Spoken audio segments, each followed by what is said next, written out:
I got that part wrong.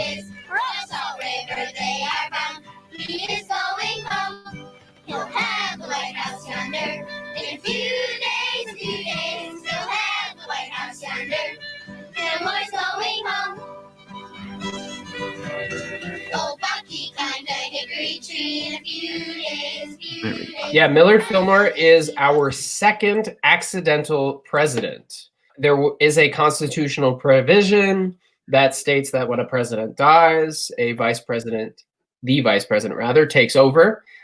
This had only happened once before during the administration of William Henry Harrison. William Henry Harrison was sworn in 1841, and he died a month later, bringing his vice president, John Tyler, to the presidency. Mm-hmm. After 4 years of Tyler, James K. Polk was president. He was president for 4 years. Then Zachary Taylor became president, died, and Fillmore became president. So in the span of 9 years, the United States cycled through 5 U.S. presidents. Isn't that incredible?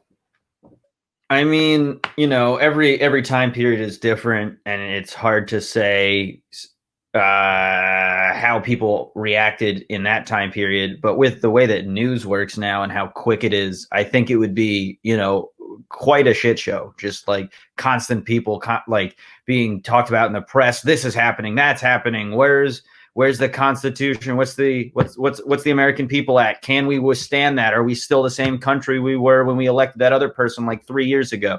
I think that would be constantly in the lexicon. People would be talking about that all the time. Like, what America are we at now that we're like 5 presidents deep in 9 years?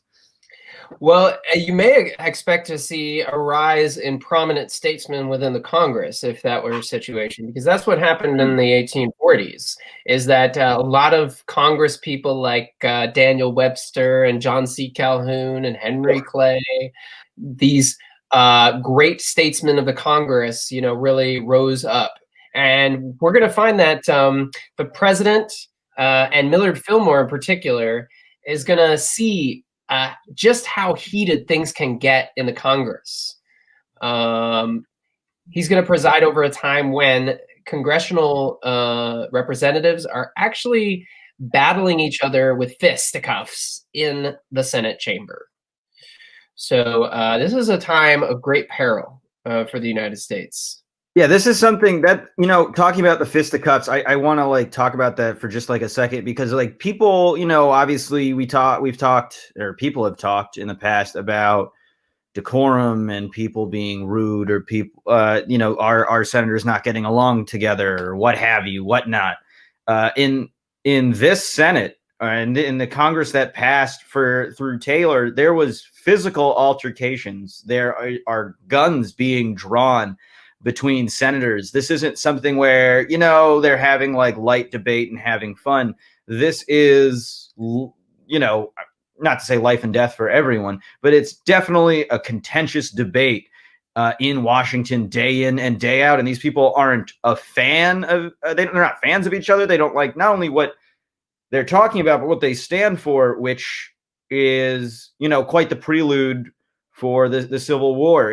You can't expect the people of America to be more put together than their representatives. And if their representatives are brawling on the floor, I mean, you could only imagine what an everyday American could be feeling. Yeah, it was a strange and perilous time. And Millard Fillmore being the last of that string of 5 presidents that we had in 9 years. Also, you know, he ascends to the presidency at a time when many of those elder statesmen are starting to, you know, they're reaching their last years. All these Henry Clay and John C. Calhoun are all very old by the time Millard Fillmore becomes president, and they're still in the Congress. So what's interesting is that, in my opinion, whoever takes over the presidency in 2021, is going to be entering the presidency at a time not too different from the time that Millard Fillmore ascended to the presidency. A time of great division in the country, a time when interests more powerful than the government had a lot of sway. One of those interests being the interest of slavery, but also the interest of railroads, and even the interests of people who want to go to islands and other places in the South and try to take them over and annex them for the United States. So this expansionist impulse. Millard Fillmore is kind of at the top of a country that is going pretty hog wild. And he's going to be, and Millard's going to do his best to ride that mechanical bull, but it's going to take him for quite a ride. We titled this episode Millard's Deal with the Devil Saves America. The reason we titled that is that Millard Fillmore saved the United States, or at least his decision, his signature on a certain bill, saved the United States from having a civil war early. So 10 years early. 10 years early. And we're going to get into like some of the different theories about what would have happened if the Civil War was not avoided in 1850. If Fillmore did not make this compromise we're going to talk about that saved the Union. But the compromise Fillmore made, we called it a deal with the devil, because it involves him bringing the Fugitive Slave Act into existence. Obviously, so one of the things. Yes. So we're going to get into kind of trying to understand who this guy was, how he ended up becoming vice president, and then what his situation was as he became president, what his options were, political capital and things like that, and try to get a sense of like why he decided the way he decided. And we're also going to try to talk about perhaps we're going to dig into some alternatives to what Millard Fillmore could have done to not make a deal with the devil, but still either save the Union or maybe not save the Union. Like who cares? Fuck it. Blow up the Union in 1850. So we'll be exploring all of that. So I think the thing about Millard Fillmore is that as obscure as he is, as silly as his name is, as much as he looks like Alec Baldwin, he looks exactly like Alec Baldwin. Like it's not even a little bit. If anyone's seen my Instagram post advertising this event, they look exactly the same. And if anyone could come up with a compelling story for Millard Fillmore to be like a movie star, I mean, Alec Baldwin's got it. I would be so excited. But also to talk about the name Millard Fillmore, they're both last names. Fillmore, his father's last. Yeah, that's a good picture right there. Fillmore, his father's last name, and Millard, his mother's last name. And they, come together to make the mouthful that is Millard Fillmore. Yeah. And Millard Fillmore, is what you would call a self-made man. So he's born into pretty dire circumstances, a small family that farms out in New York State in the early 1800s. This is a time when the state of New York is kind of hopping, but it's also like getting crowded and people are moving further west. And Millard Fillmore is one of those people who moves west in the state of New York, all the way to the border of Canada, to I believe Lake Ontario, if I'm not mistaken, to a smoldering heap of ash that would later become known as Buffalo. Buffalo, New York, being right on the edge of Canada being British territory, British Columbia. And the British military having a very strong presence in that area. When the War of 1812 breaks out, they attack American settlements in what is now Buffalo. And when Millard Fillmore's family arrives in the aftermath of that war, he arrives to a smoldering heap of ash, a city that has been decimated. And because it's actually, I'm sure it was very traumatic to see that, but at the same time, it was like that worked out great for Millard Fillmore. Because everything in Buffalo is named after Millard Fillmore. So like he built Buffalo. Like, he had the opportunity to be part of the major development of the city of Buffalo. And so in Buffalo, he really matters. You know, there's statues of him. There's all this shit. And so, you know, he has this kind of rags to riches story, but he also has this kind of belief that, you know, I worked for mine, and so maybe other people should not necessarily be allowed to have the same chances I have, or other people should not really complain if they can't succeed. And he's actually a very anti-immigrant guy. Yes, and we will definitely talk about. Do you want to talk about that now? Because he does join. So he joins the. So he is. It's such a good picture. As president during his presidential term, he is a Whig. He is a Whig president. He was on a Whig ticket. However, when he what he joins first in Washington is the Know Nothing Party, which is in the beginning one of its chief points is that it's anti-Masonic. It is anti-secret society, which you know, will align pretty well with Fillmore, being that he is like the self-made man. He doesn't want people to, you know, give a secret society a bunch of collateral, and then there you go. Once you've given up your soul to them, you have all this power. That's great. He wasn't really interested in that. However, the other things that go along with the Know Nothing Party is anti-Catholicism, anti-German immigrant sentiment, and anti-Irish immigrant sentiment. So it's kind of hard to pry that from the party. Yes, they are anti-secret society, which, I mean, it sounds like a pretty decent thing to be, but they're also pretty heavily anti-immigration and anti-religious groups, and that's a hard. It's hard to look back at that as anything other than that's who he is. He made this. This is what he believes in, and those are the things that he seeded. He doesn't like secret societies, and he'll seed being racist a bit, and that's Millard. With the anti-imperialist nature, that's doing something. He actively chose to disavow taking over of other lands, and actively chose to not allow America to continue on its journey of manifest destiny to places that aren't directly on the continent. So I think that's a really important thing, because a lot of American presidents missed out on doing that. I mean, you know, Jefferson was like, the president has no rights and shouldn't be able to do this, shouldn't be able to do that. And he, you know, expands the America larger than any other president. So he was someone who didn't believe you should do this, or you should expand the government, and then did it. So that's cool. And that could also, you know, that also has there's a sense there where it's a product of the Whig Party platform, because the Whig Party is putting itself in opposition to the Democratic Party. And the most recent Democratic president, James K. Polk, had just expanded the size of the United States to epic proportions, 525,000 square feet of land annexed to the United States from Mexico and Great Britain in 4 years. And this Western territory, I kind of almost want to put up like an 1850s map of the United States.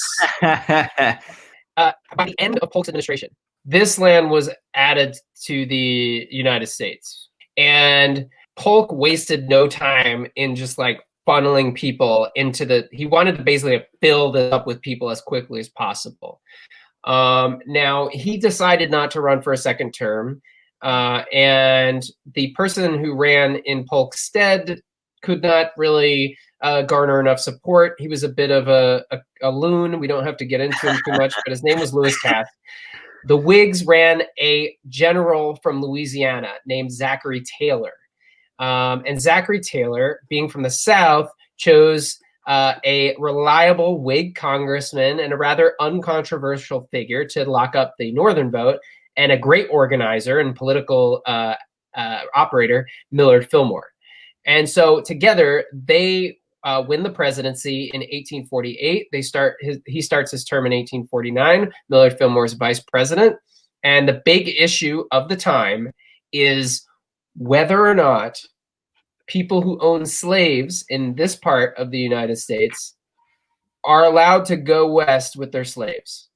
So the first major issue that comes up under President Zachary Taylor is an omnibus budget bill. You may remember that word omnibus, maybe you don't.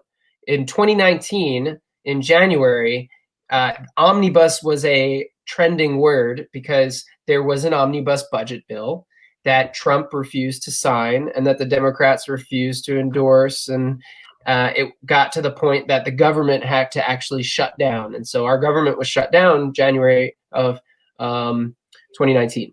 In 1849, this omnibus budget bill came up as to decide basically how the government would allocate funds for the year. And everything just immediately became saturated with arguments about slavery, about the Northerners trying to sneak in provisions that would basically make it illegal for slavery to expand to the West. The Southerners trying to sneak in other bills and amendments during the compromise to sanction the expansion of slavery. All things that have nothing to do with budgets. But they used the opportunity of the budget bill and the kind of veiled threat it implied to quickly try to push the issue of slavery toward their favor. While the omnibus spending bill was being debated in the Congresses, Millard Fillmore, as vice president, is presiding over the Senate. The vice president presides over the Senate. So he's up there with his gavel and he's watching the arguments for these different bills.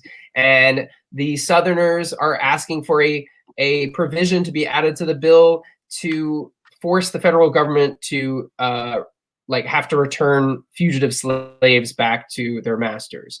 Northerners are trying to have provisions that say you can't ever bring a slave to the West ever, which is something that the slave owners in the South would never, ever agree to, as evidenced by the later Civil War, which we'll be talking about soon. Impending. Yeah. So this event encapsulates so much. It's one thing to say the Civil War was caused by slavery, but to really understand how slavery caused the Civil War, this is like a big kind of looking glass view of it.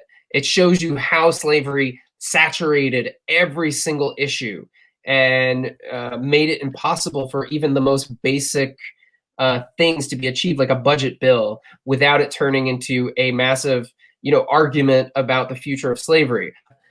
So what I want you to do before we tell you what Millard Fillmore does as president, I want you to imagine that you were the vice president.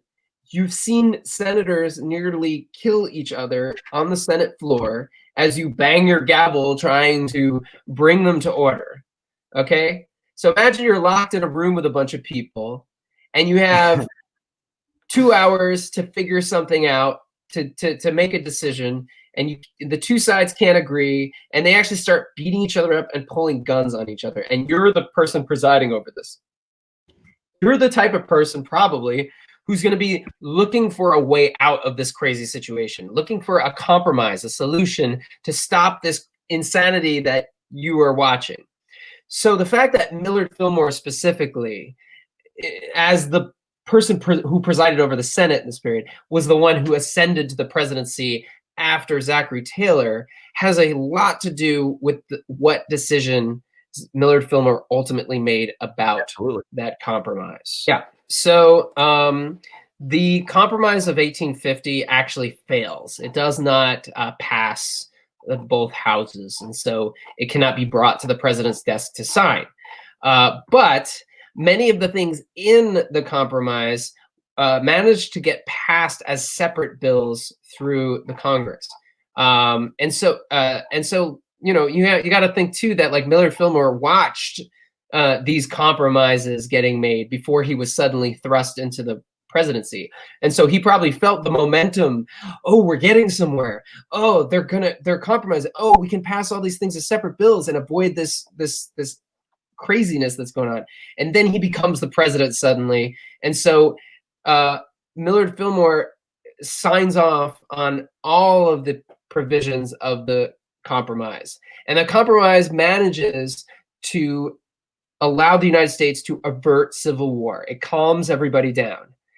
But one of the things that passes in that series of separate bills that made up the compromise was the Fugitive Slave Act, a legacy of racism, a legacy of the oppression and ill treatment of people of color, and something that sparked 10 years of heroic escapes. The Underground Railroad.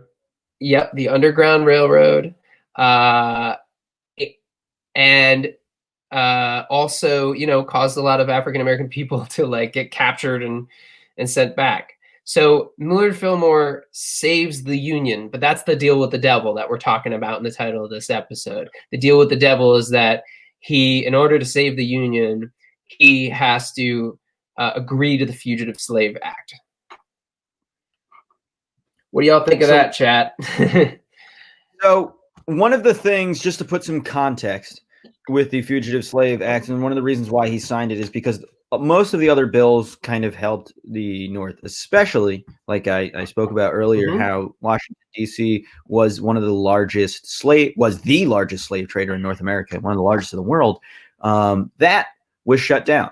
So that's not only going to add to making the city kind of a better, cleaner, more acceptable capital, being that, obviously not everyone's cool with watching slaves walk around, but it's also the Fugitive Slave Law. Not that this makes it okay or anything. We here at President Sucker are not apologists for any president. We're pretty much, anti, but in Millard's time, there was a fugitive slave law of some sort and it hadn't been enforced too much. But this new slave law would fine not justices, but people in power who didn't do like all they could to return the slave back to the South. And he knew that once he signed it, he would have to enforce it, something he didn't believe in. And oh no, the book just closed on it. But I can get to it real quick because it's on. Here we go. So these are words by Millard himself. So I do think that these are important. So it says, this is what Millard wrote. Permit me to speak frankly. I am and never have been opposed to slavery, and nothing but a conviction for constitutional obligation could have induced me to give my sanction to a law for the reduction of fugitive slaves. I knew that when I signed it, I signed my political death warrant, and by its execution arranged against myself the most fanatical hostility. But that man is not worthy of public confidence who hesitates to perform his official duty, regardless of the consequences to himself.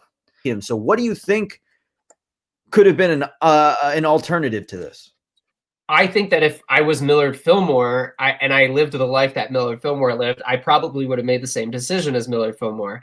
But sitting here in my comfortable chair and thinking what I would do, playing quarterback, I mean, he could have just agreed to everything but the Fugitive Slave Act, and he could have vetoed it. But here's the thing.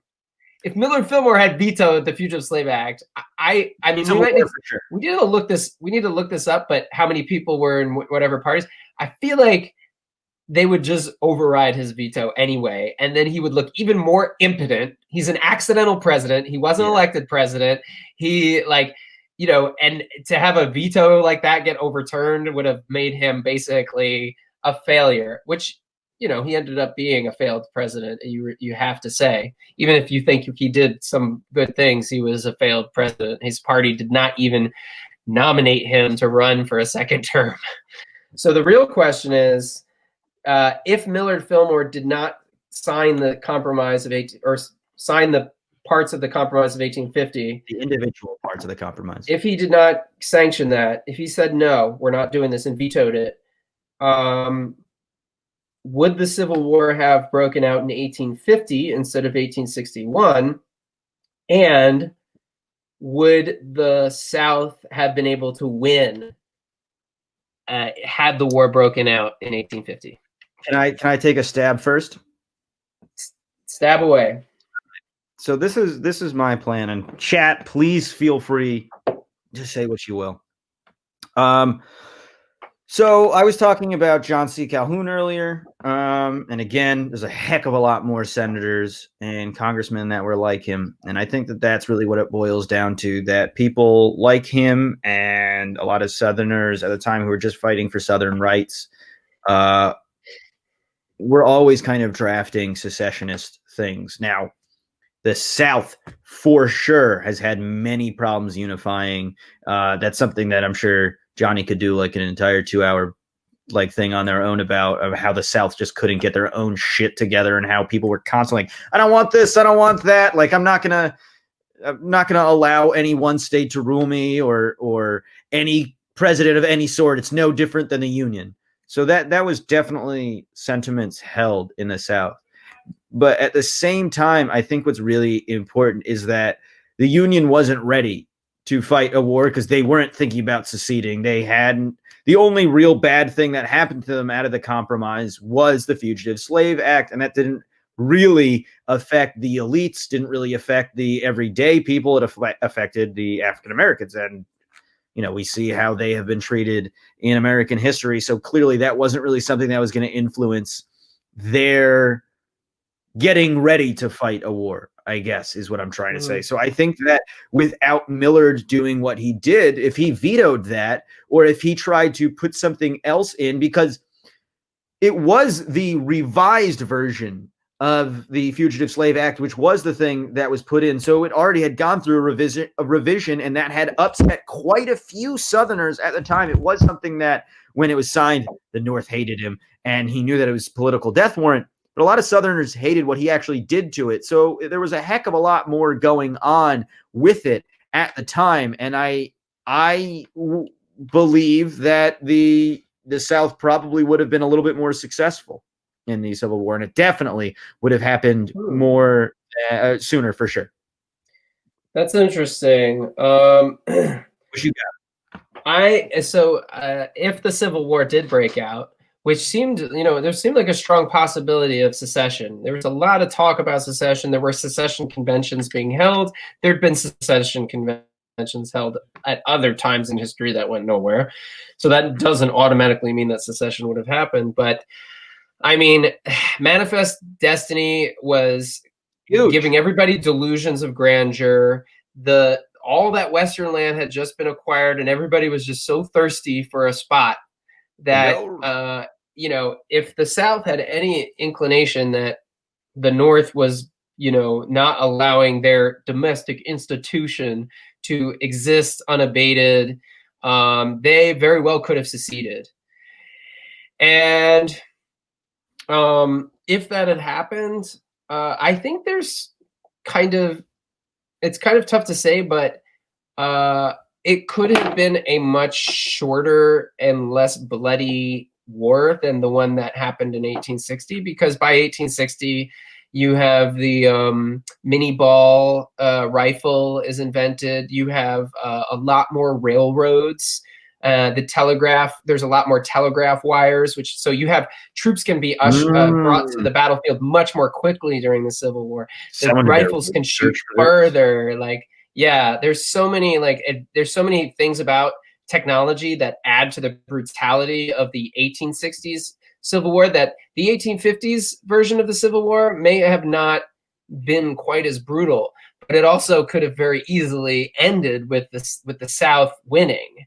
Especially, with somebody like Millard Fillmore being president, I don't know, because he criticized Lincoln's brutality. Millard Fillmore may not have been as brutal as much as he was an ardent Unionist. He may have gotten very nauseous at what it would have cost to keep the Union, and he may have decided to compromise again. After all, one of our people in the chat just pointed out that he supported McClellan, who was Irish. He was supposed to hate Irish people, right? I think he was probably Scotch Irish though, so that's a little different. But yeah, but that's a really good take. I like that take a lot. I do think that he probably wouldn't have been able to be as staunch a supporter of the North or of freedom if the Civil War was happening at his time. I don't think, not that he was even a staunch supporter in the first place, but I definitely think that it was something that he perhaps couldn't have been the strong leader that was needed during the Civil War. And one of the things he was unpopular for was the Fugitive Slave Act that made him very unpopular in the North. But then he also did some things that made him unpopular in the South. And that gets us to Narciso Lopez. Was he not the guy that did his best to just take over as much as he could to cede to the U.S. government? Yeah, he was a filibuster. Yes, the filibuster. That was the term you were looking for. He was born in Venezuela, but he moved to the United States. He had this like dramatic experience throughout his early life as like, sort of a rebel against the Spanish Empire, and he came to the United States after this like dramatic battle that he fought with the Spanish to try to take over Cuba. And then he went to the United States after he lost that battle, and he basically like tried to convince the United States, Millard Fillmore in particular, to endorse a mission where he would take a bunch of people to Cuba and take it over and annex it to the United States. And he was not the only one. This was kind of a thing back then. There was this Polish guy I mentioned earlier named Kossuth who came to visit Millard Fillmore and tried to convince him to declare war on Russia so that the Poles could have a homeland. He wanted a free Poland. Millard Fillmore said no. He politely refused. But what's interesting is how much of our politics with Russia revolves around that area right there where Poland and Ukraine are located. And how many people today, like today we have people from Ukraine, like representatives of Ukraine, coming to the United States and convincing the United States to spend money to give them weapons to fight Russians. So this is an early example of that dynamic. It's Millard Fillmore saying, no, we don't want to be involved in that. We're not going to go to war with Russia to have a free Poland. Millard Fillmore and the British signed a treaty that said that they would not take over any more land in the, I think in the Caribbean or in the hemisphere at large. So they were like, if we take over land, you can shoot us. If you take over land, we can shoot you. Okay, good deal. Well, when Narciso Lopez showed up, he's like, come on, freedom, freedom. And he gets Americans riled up. He goes and speaks at these, parlors where he's like telling the dramatic story of his fight for freedom. People are giving him lots of money. There's this strong sentiment in the country to like back this guy, Narciso Lopez. And he goes to, tries to get sanctioned, and Millard Fillmore is not the president who's going to say yes to that. He says, no, I'm going to strictly enforce the Neutrality Act. We are not going to be a part of this. And so Narciso Lopez just goes down there anyway, and he clashes with the Spanish, and they catch him and they kill him, and they brutalize all of his soldiers that come with him. And as a result of this, the papers are full of these stories of this hero, Narciso Lopez, who was trying to found an independent Cuba, was killed brutally by the awful, evil Spanish. And after all, Millard Fillmore is supposed to be anti-Catholic. Why is he being so nice to Spain? That's interesting. So all of that combines in 1852 when Millard Fillmore actually enforces the Neutrality Act. The state of New York arrests another filibuster. Millard Fillmore does not go to war with Spain over Narciso Lopez. He smooths things over, and everyone just hates Millard Fillmore for this. And when I heard about that story, which was really the last straw that broke Millard Fillmore's presidency, was his lack of backbone in supporting this inspirational freedom fighter, I couldn't help but think of John Adams, who during his presidency, one of your favorites, during his presidency, had refused to go with the popular opinion of like, let's go to war with France. And he prevented a war between the United States and France, and people hated him for it. That's important. It's not easy to go against the grain. It's easy to do what everyone else is doing and what everyone else is supporting and what everyone else is telling you to do. That takes a lot to be able to go against that, especially as someone who, I'm not going to say was looking for the presidency, being that Johnny and I have not too different, but slightly differing views on whether or not he wanted to run or could run or anything. He didn't run. And he was someone who didn't really have like a backup plan after this. He was a lawyer. He also, once he finish with the presidency, he wasn't able to like return back to his law practice. He knew that like any case that he'd take would be completely blown out. I mean, what can you do when you're facing the president in law? Like, you know, someone like a misdemeanor, someone stole like a loaf of bread, if you will, and then Millard Fillmore is like, this man, and you're like, all right, well, this is the president. I don't think he was trying to represent misdemeanor cases. I think he was probably trying to be like a railroad attorney or something. So that's Millard Fillmore, everyone. Yeah. Popular favorite of the week. It's been really fun to talk to y'all about Millard Fillmore. There's so much more angles to Millard Fillmore's presidency that I urge you to do your own research and look into those subjects, and because it's really fascinating when you dig into it. And I think ultimately what I would say about Millard Fillmore is that there's this game that Conor and I play called Rocket League. It's a game where you're a car and you hit a soccer ball. It's a fun game. And the matches are 5 minutes long. And sometimes when you join a match, it just drops you in the middle of a game with like 1 minute left, and your team is losing by like 8. And I think that's what happened to Millard Fillmore. He was dropped into the game with a really bad, at a time when his team was losing, and he had given a really bad hand, and he just took the easy route, honestly. And it was kind of similar to how Gerald Ford pardoned Nixon. Like, Gerald Ford pardoned Nixon because he was like, this kettle's going to pop. I need to get this over with so I can have my own presidency. So he pardoned Nixon. And at first it was like, thank God Gerald Ford did that. But over time, people it became the propaganda used against Gerald Ford, and he wasn't able to get reelected. And Millard Fillmore too. There were celebrations when he signed the compromise, and then over time, people were just like, fuck this guy.